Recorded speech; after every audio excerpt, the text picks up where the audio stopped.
갈등. 최근 누리과정 사태를 다룬 언론 보도는 대다수가 중앙정부와 지방자치단체 간의 갈등에 집중하고 있습니다. 일국의 대통령이 서늘한 눈초리와 적나라한 표현으로 시도 교육감을 비난하고 교육감들은 반발하고 이런 장면들을 보고 있으면 자존심 싸움 좀 그만하지 그러냐는 한숨이 절로 나옵니다. 사실 누리과정 대란의 원인과 해결 방법은 복잡할 게 없습니다. 이번 주 뉴스K는 만들어진 갈등 뒤에 숨겨진 본질적인 이야기들에 집중해봤습니다. 잠시 후 시작합니다.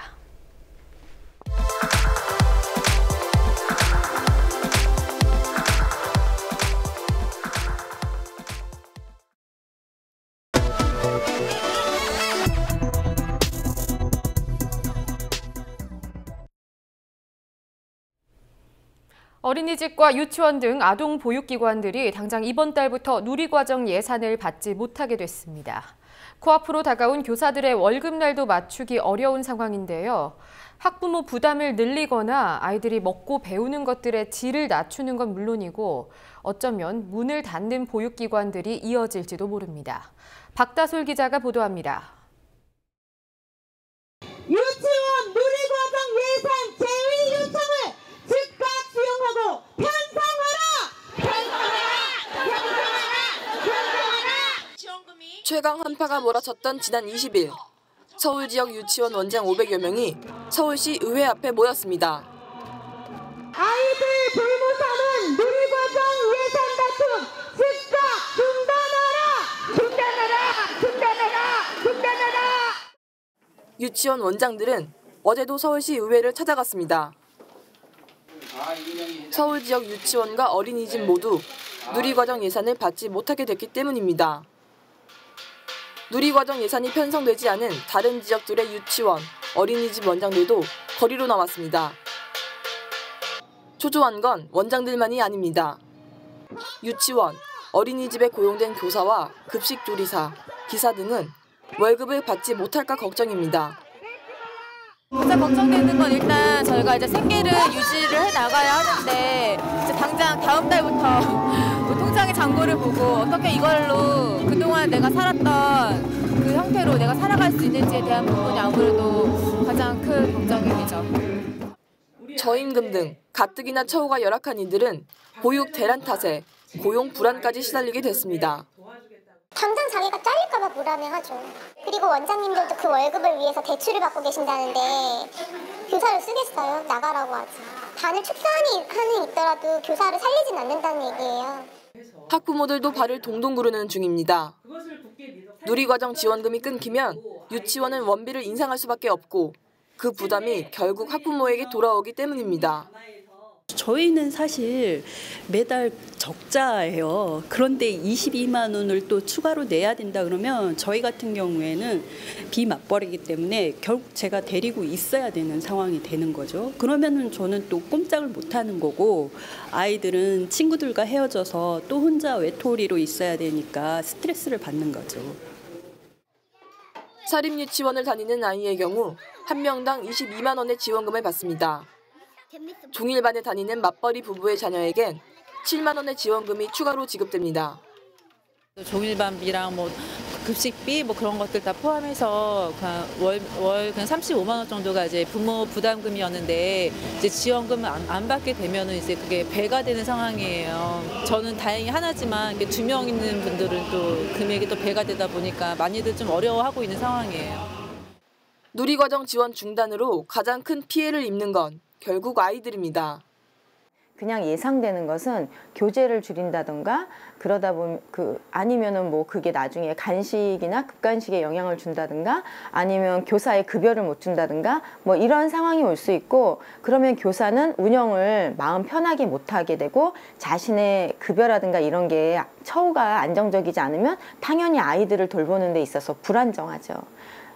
결국에는 영향은 아이들이 받게 되지 않을까 좀 그런 게 굉장히 크게 우려스럽습니다. 지난 18일과 20일 이준식 교육부 장관 겸 사회부총리와 각 시도교육감들이 두 차례 만났지만 돌파구는 나오지 않았습니다. 3년째 반복되고 있는 보육대란의 책임을 정부에 확실히 묻겠다는 시도의회와 교육청 앞에서 이준식 장관은 누리과정 예산이 시도교육청 부담이라는 기존의 입장을 굽히지 않고 있습니다. 국민TV 뉴스 박다솔입니다. 보수정당이 본격적으로 무상보육을 들고 나온 시점은 지난 2010년 지방선거였습니다. 진보정당의 무상급식을 잡기 위한 주요 공약이었는데요. 누리과정이 시행되기까지의 과정을 살펴봤더니 지금의 보육 대란은 예견된 일이었습니다. 도혜민 기자입니다. 자녀를 가지는 것이 걱정이 아니라 축복이 될 수 있도록 국가 책임 보육 체제를 확실하게 세우겠습니다. 5살까지의 아이는 국가가 무상 보육을 책임지겠습니다.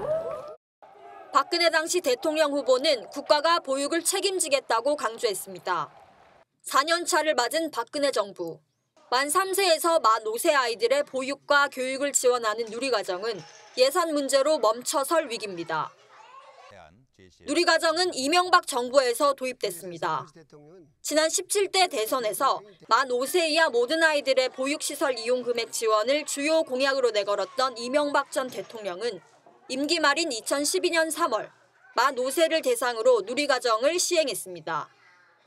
선별적 복지를 주장하던 이명박 정부가 방향을 튼 계기는 2010년 지방선거였습니다. 당시 언론은 무상급식을 내걸었던 야당을 잡기 위해 정부 여당이 무상보육 정책을 꺼내들었다고 분석했습니다. 19대 총선을 앞둔 2011년 5월, 이명박 정부는 내년부터 만 5세 공통과정을 도입하겠다고 발표합니다.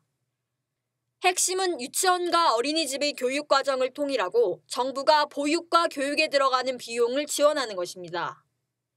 여기에 투입되는 예산은 2014년까지는 국고와 지방교육재정 교부금으로 2015년부터는 교부금으로만 충당하기로 계획했습니다. 같은 해 12월, 이명박 정부는 2013년부터 지원 대상을 만 3세까지 확대하겠다고 발표합니다. 지방자치단체와 교육청이 이때부터 예산 부담에 대한 우려를 꺼내놨지만 당시 정부는 교부금이 늘어날 것이라며 문제없다는 태도를 보였습니다. 지난 18대 대선에서도 무상보육 공약은 이어졌습니다. 박근혜 후보와 문재인 후보 모두 지원 대상을 만 5세 이하 모든 아이들로 확대한 무상보육을 공약했습니다. 누리과정을 둘러싼 예산 논란이 한 차례 벌어진 뒤였지만 박 후보는 증세 없이 예산을 안정적으로 확보하겠다고 밝혔습니다. 박근혜 정부 내내 지방교육청들은 누리과정으로 인한 재정 부족을 호소하고 있습니다. 지난해 시행령을 고쳐 누리과정 예산 전액을 교육청의 부담으로 떠민 박근혜 정부는 국가가 책임지겠다던 대선 공약은 잊은 채 예산을 편성하지 않은 교육청을 검찰에 고발하겠다는 으름장만 놓고 있습니다. 국민TV 뉴스 도혜민입니다. 지난 13일 대국민담화에서 박근혜 대통령은 누리과정 사태의 책임을 각 시도교육청에 돌렸습니다. 교육감들이 의지만 있다면 얼마든지 예산을 편성할 수 있는 상황이고 작년까지 교부금으로 잘 지원했는데 이제 와서 거부한다. 정부가 제대로 지원을 했는데도 교육감들이 생떼를 쓰고 있다는 건데요. 우선 여기서 말하는 교부금이 무엇이고 정부가 교부금을 지원했다고 볼 수 있는지 살펴보겠습니다. 지방교육재정 교부금은 각 지역의 균형 있는 교육 발전을 위해서 내국세의 20.27%를 교육기관이나 교육행정기관에 교부하는 예산을 말합니다. 원래부터 교육 살림에 사용돼 온 예산이지 누리과정만을 위해서 지원된 게 아닙니다. 정부는 이 교부금이 매년 늘어날 거라고 예상했습니다. 지금 보시는 건 정부의 예상치인데요. 하지만 실제 교부금은 달랐습니다. 박 대통령이 집권한 뒤에 감소세를 보이더니 지난해에는 정부 예상치보다 무려 10조 원이 모자랐습니다. 하지만 누리과정이 이미 시행됐으니까 교육청도 손을 놓고 있을 수는 없었겠죠. 그래서 지방채, 즉 빚을 늘리기 시작했습니다. 시도교육청의 지방채 규모는 2013년 10조, 2014년 11조 4천억, 2015년 17조 1,013억까지 올랐습니다. 전체 예산에서 지방채가 차지하는 비율도 매년 늘어서 지난해에는 약 29%에 달했습니다. 하지만 이렇게 빚을 내도 교육청이 쓸 수 있는 돈은 크게 늘지 않았습니다. 지난해 교육청 가계부를 살펴봤습니다. 교직원 인건비, 학교의 설비와 운영비 등 항상 고정적으로 지출해야 하는 돈이 전체 예산의 90%가 넘기 때문에 실제로 쓸 수 있는 예산은 9.1%, 4조 8천만 원 뿐이었습니다. 결국 시도교육청은 다른 교육복지 사업에 들어갈 돈을 누리과정에 쓰게 됐고 전체 교육복지 지출에서 누리과정이 차지하는 비중은 약 60%까지 늘었습니다. 정부의 책임 회피에 교부금의 원래 목적인 초중등 교육의 질도 낮아질 위기에 놓인 겁니다. 박 대통령은 교부금이 지난해보다 1조 8천억 원가량 늘었고 목적 예비비도 3천억 원 정도를 편성했다면서 누리과정을 시행하는 데 무리가 없다고 말합니다. 하지만 시도교육청의 입장은 다릅니다. 교원 인건비, 채무상환금 등 자연 증가분에 기존의 지방채와 특별교부금으로 지원됐던 교원 명예퇴직수당, 방과 후 수강 예산도 교육청으로 넘어오게 됐습니다. 따라서 필요한 예산보다 오히려 6,600억 원 정도 모자라다는 건데요. 또 3천억 원의 목적 예비비에 대해서도 학교 노후시설 개선, 그리고 지방채 이자 지원으로 용도가 정해져 있기 때문에 누리과정을 위해서 추가 예산이 편성됐다고 보기 어렵다는 겁니다. 이뿐만이 아닙니다. 보건복지부, 교육부, 지방자치단체가 함께 분담해온 누리과정 예산을 올해부터는 교육청이 모두 책임지게 됐습니다. 올해는 또한 초등 돌봄교실 대상이 전학년으로 확대되는 해인데 이 예산 역시 교육청이 감당해야 합니다.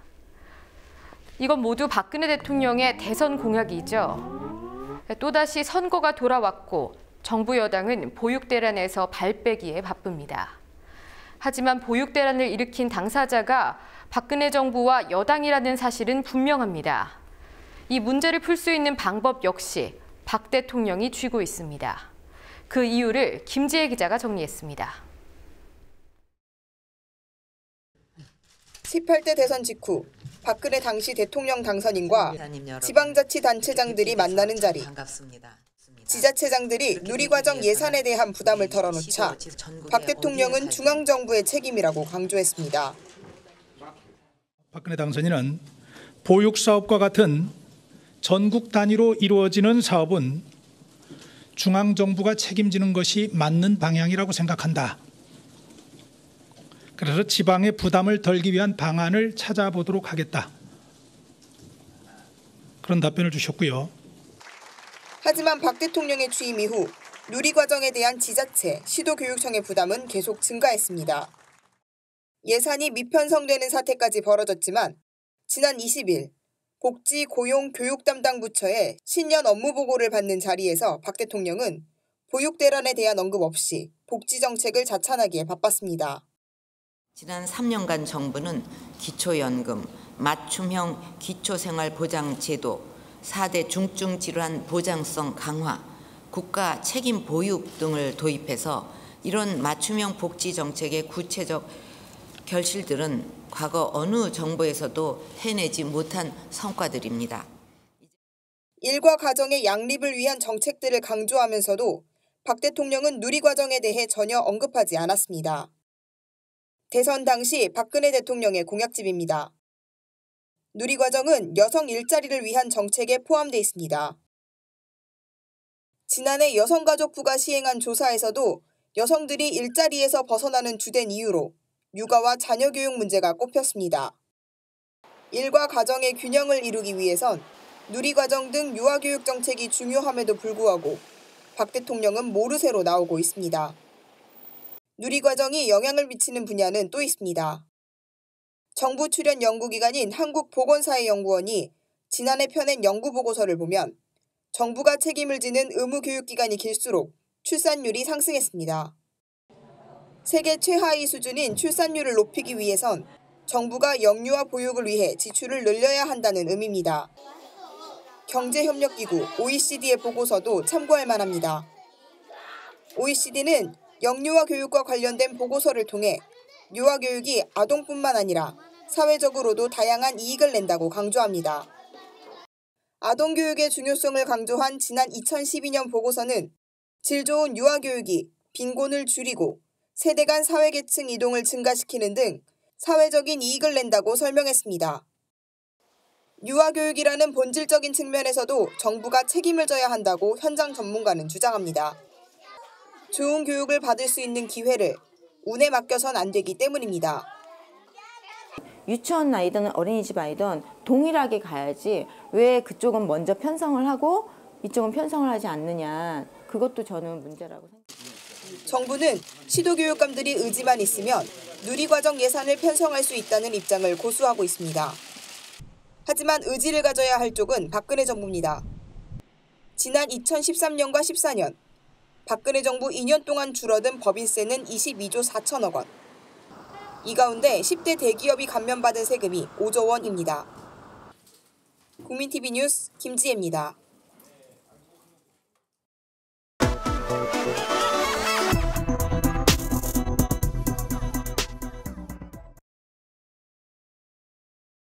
특히 올해 산업연계 교육 활성화 사업과 대학 인문 역량 강화 사업이 시작이 되는데 인력 수급 전망에 따른 학과별 정원 조정을 시작하고 인문학도 사회 변화에 맞춰서 혁신할 수 있는 기반을 다져야 하겠습니다. 개발이 완료가 된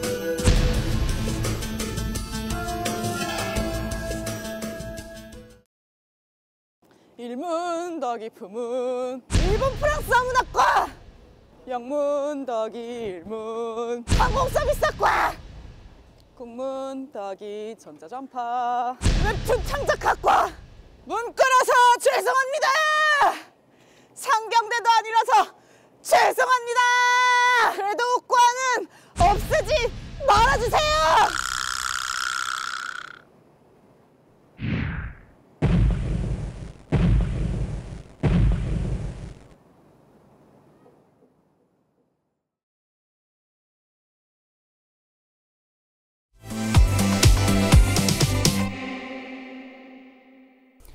(1월) 넷째 주 뉴스K 주간 브리핑입니다. 21세기 대한민국에서 권위주의 정부 시절의 유물인 관제 서명 운동이 재등장해 논란이 일고 있습니다. 지난 18일 박근혜 대통령이 참여했던 경제 활성화를 위한 입법 촉구 서명 운동인데요. 박 대통령의 서명 이후 황교안 총리 등 정부 인사들도 연이어 동참했습니다. 관제 서명 논란 외에도 기업들이 임직원을 서명에 강제 동원한 정황이 포착돼 문제가 되고 있습니다. 대한상공회의소 등은 이 서명운동을 추진하면서 산하기업에 공문을 보냈는데요.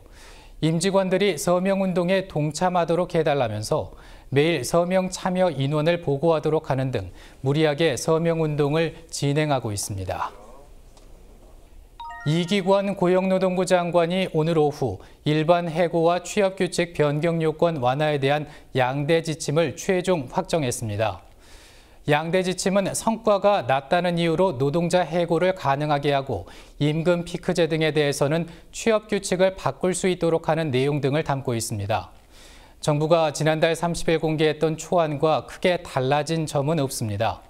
양대 지침은 정부 발표와 동시에 효력을 가지는데요. 정부의 양대 지침 확정 발표는 갑자기 마련됐습니다. 한국노총이 지난 19일 노사정이 탈퇴를 선언한 이후 노동구조 개편에 전속력을 내는 모양새입니다. 한국노총과 민주노총은 고용부 장관의 발표 직후 성명을 내고 대정부 투쟁에 나서겠다고 예고했습니다. 새누리당이 연일 공세를 퍼부었던 국회 선진화법 개정을 꼼수까지 동원해 추진하고 나섰습니다. 새누리당은 지난 19일 야당에게 알리지 않은 채 국회 운영위원회를 열고 선진화법 개정안을 부결시켰습니다. 부결된 안건의 경우 의원 30명의 동의를 받으면 본회의에 바로 부의할 수 있기 때문입니다. 새누리당의 꼼수에 뒤통수를 맞은 더불어민주당 등 야당은 반발했습니다. 오늘 아침에도 새누리당은 선진화법을 본회의에 상정해달라고 정의와 국회의장을 압박했지만 정 의장은 선진화법 개정 시도는 나쁜 제안이라면서 거부하고 있습니다. 기획재정부 장관 겸 경제부총리를 맡았던 새누리당 최경환 의원 외에도 고위 공직자들이 중소기업진흥공단에 지인 채용을 청탁했다는 의혹이 제기됐습니다. 한겨레신문은 중진공의 2012년과 2013년 공개 채용 합격자 명단에 기재부 등 경제부처 고위 관부와 산업통상자원위원회 소속 국회의원 등 고위 인사 8명의 이름이 적혀 있다고 보도했습니다. 채용 과정에서 참고할 수 있도록 적어 놓은 것으로 추정됩니다. 중진공의 채용 비리는 지난해 말 최 전 부총리의 인턴 출신이 점수를 조작해 채용된 사실이 드러나면서 불거졌는데요. 검찰과 감사원이 채용 청탁 정황을 확보하고도 관련 조사를 제대로 벌이지 않아 부실 수사 논란까지 일고 있습니다. 전국교직원 노동조합이 고용노동부의 법의 노조 처분을 취소하기 위한 소송에서 또 패소했습니다. 항소심 재판부인 서울고등법원 행정 7부는 어제 근로자가 아닌 자가 가입할 경우 노조로 보지 않는다는 노조법 2조를 근거로 정부의 손을 들어주었습니다. 항소심 때까지 중지됐던 법의 노조 통보 처분 효력도 살아났습니다. 교육부는 곧바로 전임자 복귀, 사무실 지원 중단 등 전교조 무력화에 나섰습니다. 국제교원단체연맹에 따르면 해직 교사가 조합원이라는 이유로 노조 아님을 통보한 나라는 한국과 아프리카의 마다가스카르뿐입니다. 전교조는 상고할 계획입니다. 월성원전 인근 주민 40명의 소변을 검사한 결과 5세 아동을 비롯한 대상자 전원에게서 방사성 물질이 검출됐습니다. 어제 월성원전 인접지역 이주대책위원회와 환경운동연합에 따르면 검출된 방사성 물질은 삼중수소로 노출이 장기화될 경우 백혈병이나 암을 유발합니다. 성인에 비해 연령이 낮은 아동과 청소년에게 더 위험한데요. 한국수력원자력은 삼중수소의 경우 소변 등을 통해 배출될 수 있고 검출된 양도 적다면서 태연합니다. 하지만 이번 조사로 식수와 음식물에 이어서 호흡을 통한 방사능 오염 가능성까지 제기되면서 주민들의 불안은 커져만 가고 있습니다. 강원도 양양군이 설악산에 케이블카를 설치하기 위해 제출한 환경영향평가서가 허위 자료로 작성된 정황이 포착됐습니다. 이 평가서에는 지난 2014년 10월에 사흘간 실시했다고 조사 일자를 적고 있는데요. 첨부한 폐쇄회로 TV 화면은 알고 보니 3년 전인 2011년에 찍힌 화면이었습니다. 이 내용을 밝힌 환경시민단체들은 환경영향법을 위반한 거짓 보고서라면서 환경부에 해당 보고서를 반려하라고 촉구했습니다. 양양군은 카메라 날짜가 잘못 입력됐을 뿐이라면서 의혹을 부인하고 있습니다. 지금까지 뉴스K 주간 브리핑이었습니다.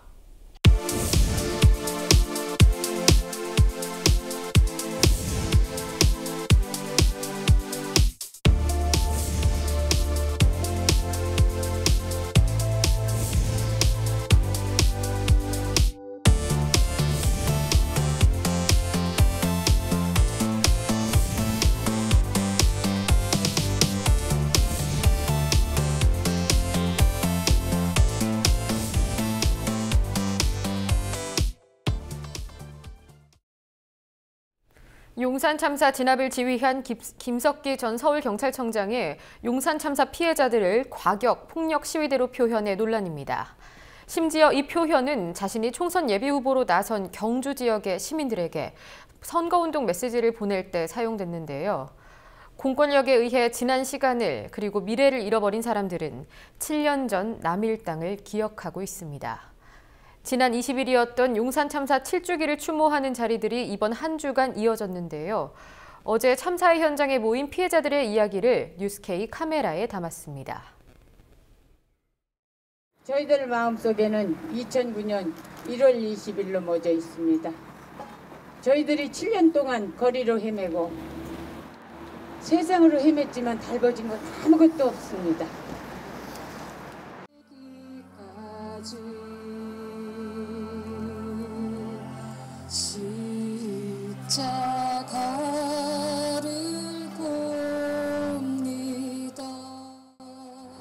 문을 열고 나오면 있는 중국집, 자그마한 시계방, 조그마한 구두가게, 조그만 비디오 책을 대여하시는 분도 계셨죠.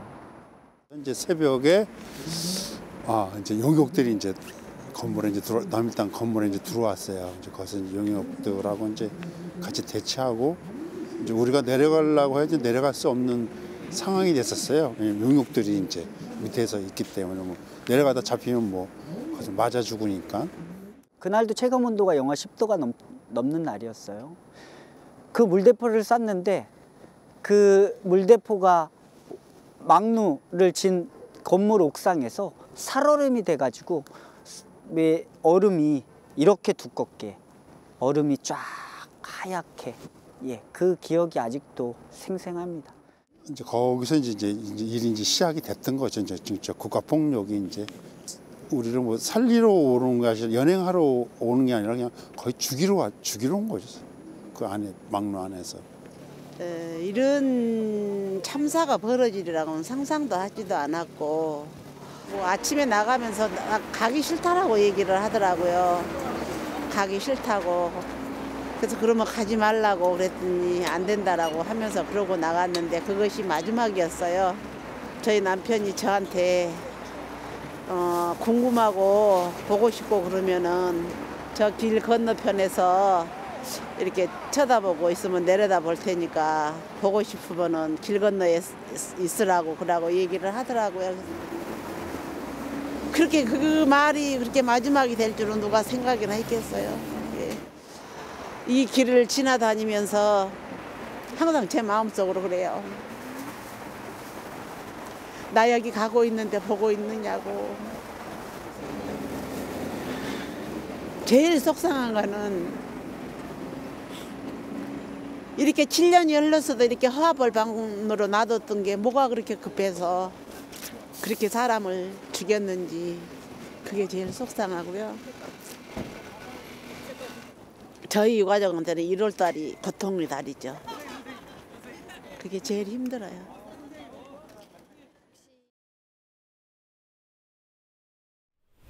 오늘 집중적으로 다룬 누리과정, 짤막한 영상 구성으로 전해드린 대학학과 통폐합. 모두 교육 관련 사안이 정쟁으로 뒤덮인 사례입니다. 사안의 본질이 가려지는 동안 무엇이든 정치가 개입하면 피곤하고 복잡해진다는 혐오가 퍼지는 동안 정부와 정치인, 언론은 어떤 역할을 해왔을까요? 유권자인 국민은 책임이 없는 걸까요? 너도 나도 새로운 정치를 표방하는 요즘, 진짜 새로운 정치란 누구의 손에서 나올 수 있을지 다시금 되새겨보게 됩니다. 총선이 다가오고 있습니다. 뉴스 마칩니다. 시청해주신 조합원, 예비조합원 여러분 고맙습니다.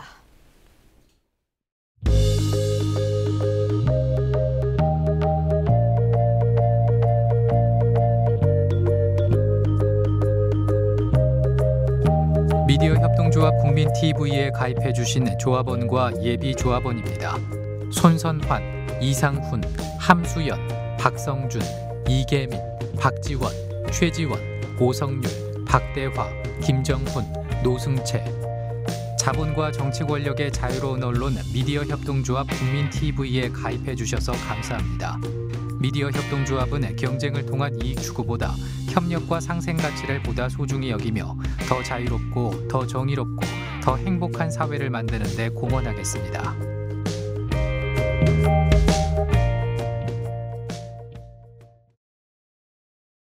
이거 나와야 되는데. 슈퍼스타K.